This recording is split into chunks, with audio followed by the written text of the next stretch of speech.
uma situação de crise, surge uma liderança com credibilidade entre a população, entre os vastos setores da população, que recompõe esse país no terreno institucional, no terreno legal e no terreno econômico. Esse tipo de liderança, você vai falar, ela geralmente é muito centralizadora. Chama-se geralmente esse tipo de liderança populista. Quando se chama alguém de populista aqui no Brasil, quer dizer outra coisa, quer dizer demagogo. Demagogo é o sujeito político mentiroso, que conta lorota para ganhar voto. O populista é outra coisa. O populista é o líder ou dirigente que tem ligação direta com o povo. Populista vem de povo. É uma palavra que surgiu na Rússia no século XIX. Aliás, era um epíteto, uma denominação positiva dos grupos políticos populares, 1870 e 1880 na Rússia, os ligados ao povo, os populistas. Na América Latina, foram chamados de populista o Perón, Getúlio, o Alvarado aqui no Peru, o Coronel Cárdenas no México. Por quê? Porque eles suplantaram uma fase de uma democracia elitista. O Getúlio aqui no Brasil derrubou a República Velha, que fazia as eleições no bico de pena, e implantou uma sociedade industrial moderna. O líder populista pode ter contornos autoritários, mas aí qualquer liderança tem contornos autoritários. O De Gaulle era um homem militar, tinha contornos autoritários. Temos que mexer com determinados ícones do pensamento que se fez valer no pós-64 como um pensamento progressista, moderno, novo e que estava enterrando o chamado populismo dos anos pré-64, quase que agradecendo a tese do Wefort da teoria do populismo, que tem muito a ver com a teoria do autonomismo, que eu já vou falar, onde a Chauí se envolveu, mas não só ela na USP, quase que agradece o colapso do populismo finalizado por uma intervenção militar. Claro que não é explícito, mas leia o texto do Wefort. É quase que um alívio. 64 terminou o colapso, teve o colapso do populismo, aquele câncer que a sociedade tinha, que enrolava as massas, que fazia com que as massas não tivessem a sua autonomia, que enganava as massas, e fazem e constroem essa teoria do populismo e a do autonomismo na defesa dessas massas, na sua autenticidade, na valorização do sujeito político. Cuidado com a discussão do sujeito. Ela é profundamente liberal e individualista. Ela não é revolucionária. A liberdade do sujeito, que substituía modernamente, dentro dos novos paradigmas das ciências sociais pensadas a partir de 1968, e é nessa que todos os nossos cursos de ciências sociais foram reprojetados no mundo, não foi só aqui, que era assim: precisamos deslocar esta centralidade no operário para fazer valer o sujeito autônomo, político e livre, que faz a história. Então, para a gente poder combater esta competente intelectualidade forjada dentro da filosofia da USP, da ciência política e da sociologia, a chamada Escola Paulista de Pensamento, dentro da Faculdade de Filosofia, Ciências e Letras, ninguém pode ser, né, uma pessoa inconsequente na crítica a esses caras. A gente tem que ir lá no fundo. A gente tem, às vezes, né, a penugem de por onde é que passa, a gente sente o faro, o cheiro. Nós não temos a estrutura que eles têm. Nós temos que construí-la em algum lugar, e não é só dentro da universidade. Porque todos os nossos colegas que estão na Unesp, na Unicamp, só para falar de São Paulo, também foram formados na FEFELESH. E o sonho é sair da Unicamp ou da Unesp e ir para a USP, entenderam? Então, há um ícone, há uma coisa sagrada daquilo que seria o que nós mais temos que destruir, que é essa ausência e essa perspectiva que colocou os plurais, as identidades, né, no lugar da disputa de classe, da luta de classes. E a gente vai nos nossos congressos da SBS, da Ampox, da BCP, da ABA, da AMPU, né, o que a gente mais tem, eu fico às vezes escrevendo, eu junto assim 10, 15, 20 palavras no plural, só dos títulos dos trabalhos dos GTs.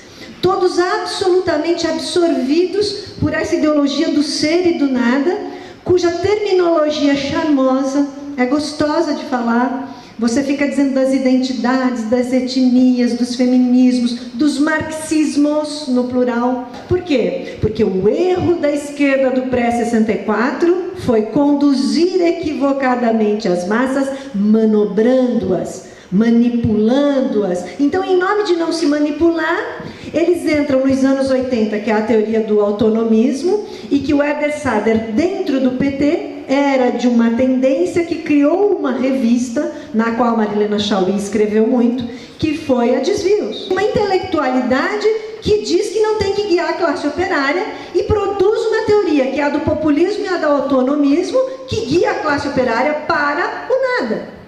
Então, é muito eficaz. Eles se colocam como uma teoria que não está fazendo teoria para a classe operária, mas faz uma revista para a classe operária, a Desvios.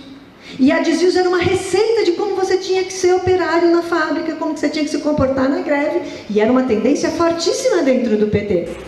Pensamos e voltamos atrás. Gente, o secretário-geral do PT, até Fernando Henrique chegar ao poder, Francisco Verfort, ministro de Cultura por 8 anos, do Fernando Henrique.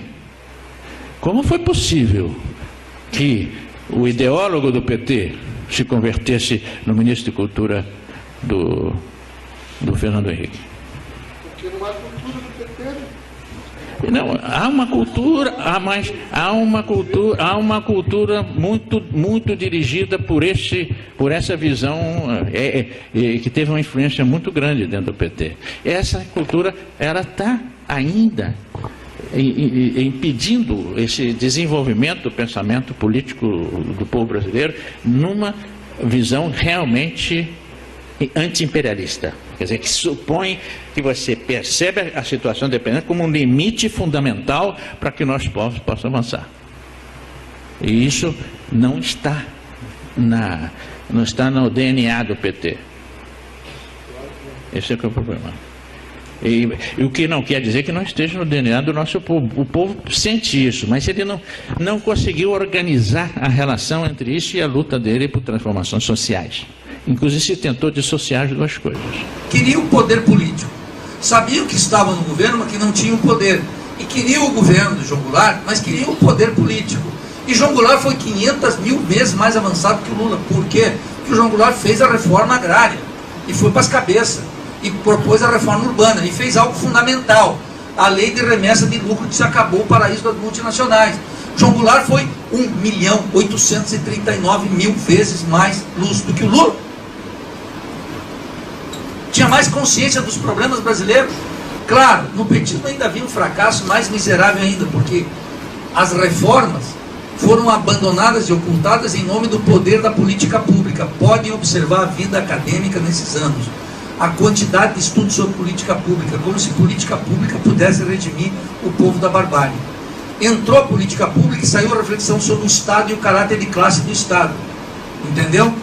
Então ficou todo mundo discutindo política pública para miserável, política pública para favelado, política pública para negro, política pública para índio, política pública para mulher, política pública para e aí o que ficava aí? Aí, de novo, aquele negócio, a ameaça da Idade Média, eu abraço o capitalismo. É muito fácil ser liberal ao custo da Idade Média.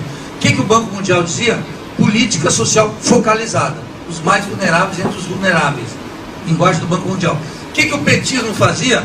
Políticas públicas universais, cidadania. Marx, o Manifesto Comunista, todo tem direito à cidade. E começou o discurso liberal de esquerda sobre defesa de cidadania, que é uma coisa miserável. E eu me lembro do Fernando Henrique contando que é o seguinte: em 64, o Verfort achava que o golpe de 64 estava do outro lado. Ele não... O Fernando Henrique gozava para dizer o quê? O golpe de 64 não foi dado pela direita, ele tinha sido feito pela esquerda. Olha o Verfort, o nível de alinhamento da realidade. O Fernando Henrique conta isso. O Verfort nas escadas da Maria Antônia, ali na Maria Paula, São Paulo. O Verfort falou: pelo amor de Deus, o golpe da esquerda, o Wefort. Esse livro dele é uma anfibologia total, ou seja, uma ambiguidade que revela a confusão mental desse cara. Escreve um livro contra o populismo, botando Adhemar, Jango, Brizola, tudo no mesmo saco. Populismo. Quem jogou essa palavra primeiro foi o Pedro Aleixo, que ele morreu, ele falou: nada fiz e nada deixo. Assinado, Pedro Aleixo. É isso aí, aí virou uma categoria. A quantidade de teses sobre populismo é uma loucura. O Brizola está no final, eu como populista, ele incorporou, eu como caudilho, posso dizer que este Nilo Doriques está costeando alambrado.